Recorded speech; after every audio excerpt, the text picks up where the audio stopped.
Morning, guys. This is a 1992 Heritage Softail. We've got a new ignition system here, Dyna 2000, and use a special single fire coil. The way Harleys are designed, they fire both coils at the same time, which is okay on the front cylinder, but when it goes to fire the back cylinder, because they don't have an even firing stroke, the front cylinder is on the intake stroke a little bit, so it causes a lot of vibration.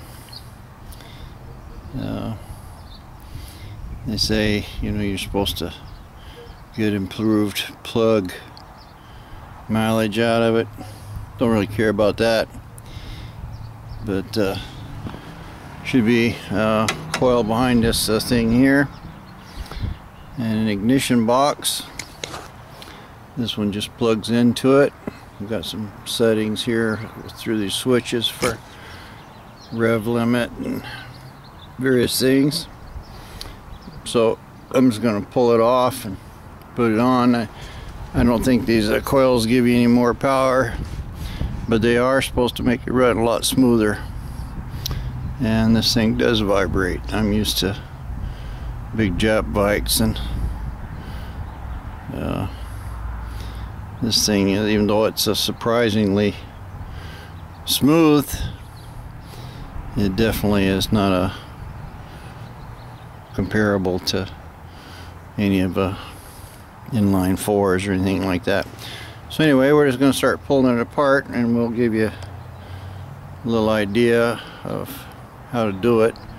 I think it's going to be pretty straightforward, but if in case I run into anything, maybe we'll all learn something. Alright, I got the coil cover off. It just got a bolt in the bottom and up on the side. They look like about 5/16, and cover just slides off. And apparently this is a ignition module here. Not exactly sure. Got a big square connector there, and it looks pretty much the same as this one. So just checking the wire colors. Got a red, green, purple, and black. I got a red, green, purple, black, so I'm sure this is the right connector. Probably just got Phillips in it. Yep. So I'll yank that off there and mount this. Looks like the frame's got a little rust and stuff on it, probably from battery acid. I think I'll clean that up and squirt a little black paint on it while I'm here. Press along. Yeah, coil came off real easy. Just a couple 7/16 bolts, and harness plugged in good. I've got all my switches set here. Just need to figure out how to wire and mount the other coil now. Alright, the original power wire goes to the middle of the new coil. The pink wire, which is the original dual fire to the coil, goes to the rear, and I'm going to put it on top because it's got a longer wire. And so, and then we have an extension wire here. I just ran it around here, and it plugs into a blue connector on the, this is a dyna thing. And the green wire, I believe, is just a tack wire, so I don't get hooked to nothing. So I've got it all hooked up now. I'll have to find me a little nut here for this coil and hook that other wire up right there. And I don't know if I ought to try turning it over first, see if it's firing, or just go ahead and mount it. I think I'm just going to go ahead and mount it. It's pretty simple, straightforward. I'll leave the coil off, but I can. The only reason I wouldn't mount it, there's a timing light here. I think I'll hook it up and run power to it.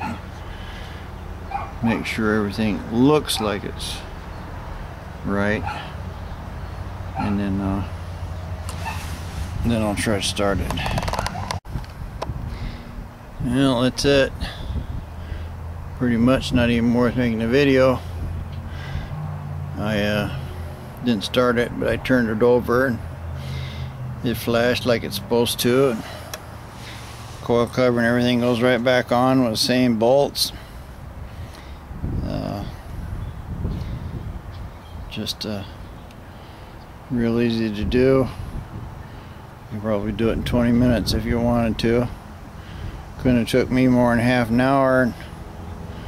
I never did anything like this before and had to go find a nut.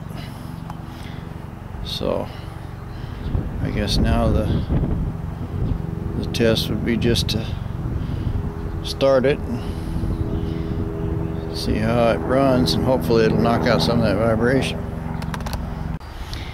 Well, I fired it up. It fired up instantly. It says it's supposed to start easier. I never really had trouble starting it before, but it did crank a couple times and it'd fire. This time I just touched the starter and it sounds smoother. I really won't know what's going on until I take it out and drive it. But so far, looks like it's a success. I'll just put some of the stuff back on it and call it quits.